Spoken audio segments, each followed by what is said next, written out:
মোদির আসলে দুঃখের শেষ নাই। আমি চাইলাম কি আর হয়ে গেল কি, ব্যাপারটা এমন হয়ে গেছে মোদির বেলায়। মোদি চাইছিল ডক্টর মোহাম্মদ ইউনূসকে পৃথিবীর সবার কাছে অবৈধ প্রমাণ করবে, যে একজন অবৈধ রাষ্ট্রপ্রধান, অবৈধ উপদেষ্টা, যে ডক্টর মোহাম্মদ ইউনূস অবৈধভাবে ক্ষমতা দখল করছে। দেখছেন আপনারা ইন্ডিয়ার টিভি চ্যানেলগুলো এভাবে প্রচার করছে, সব টিভি চ্যানেল। এখনো ডক্টর মোহাম্মদ ইউনূস চায়না সফরে গেছে, এইটা নিয়ে ওদের সমস্যা, যেখানে নাকি রাষ্ট্রীয় সম্পদ নষ্ট করতেছে, এটা করতেছে সেটা করতেছে। তো ব্যাপার তো ঘটছে উল্টা। যখন শেখ হাসিনা পৃথিবীর বিভিন্ন দেশে ভ্রমণে যাইতো অথবা রাষ্ট্রীয় কাজে যাইতো, তখন সে একটা প্রাইভেট বিমান নিয়ে যাইতো। কিন্তু ডক্টর মোহাম্মদ ইউনূস যে গেছে, ডক্টর মোহাম্মদ ইউনূসকে নিয়ে তো একটা বিমানই পাঠাই দিয়েছে। আর শেখ হাসিনা গেলে 300-400 জন লোক সাথে করে নিয়ে যেত। কই ডক্টর মোহাম্মদ ইউনূসের সাথে কয়জন গেছে আসলে আমার জানা নাই। আসলে ব্যাপার হয়েছে ওইটা না। মোদির দুঃখের শেষ নাই কেন বললাম এই কথাটা? শেখ হাসিনাকে স্বৈরাচার হইতে সাহায্য কি শুধু মোদি একাই করছিল? না, চায়নাও কিন্তু শেখ হাসিনাকে সাপোর্ট করছিল। 2018 সালের নির্বাচন, 24-এর নির্বাচনে চায়না কিন্তু নোংরাভাবে সাপোর্ট করছিল কাকে? শেখ হাসিনাকে। আপনারা সবাই জানেন প্রথম দিক থেকে মোদি চুপ ছিল, কিন্তু রাশিয়া চায়না ওপেনলি আমেরিকার বিরুদ্ধে কথা বলছিল। কারণ আমেরিকা চাইছিল বাংলাদেশে একটা নির্বাচন, সুন্দর একটা নির্বাচন।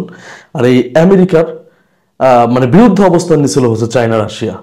ডিরেক্ট শেখ হাসিনার পক্ষে কথা বলছিল 2024-এর নির্বাচনে। নির্বাচন হওয়ার পরেও দেখেন কি ঘটনা ঘটাইছিল।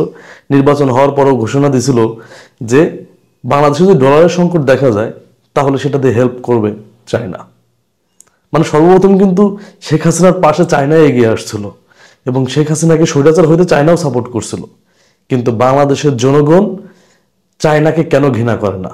ডক্টর মোহাম্মদ ইউনূস চায়না গেছে, এটা নিয়ে বাংলাদেশের মানুষ কি বলবো, আনন্দ করতেছে। কেন?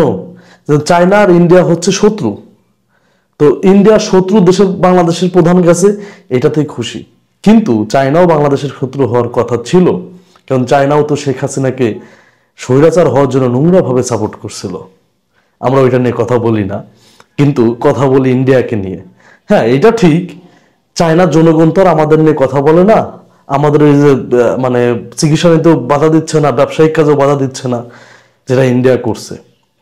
ইন্ডিয়ার মোদির তো দুঃখ কেবল শুরু, দুঃখ আরো আছে।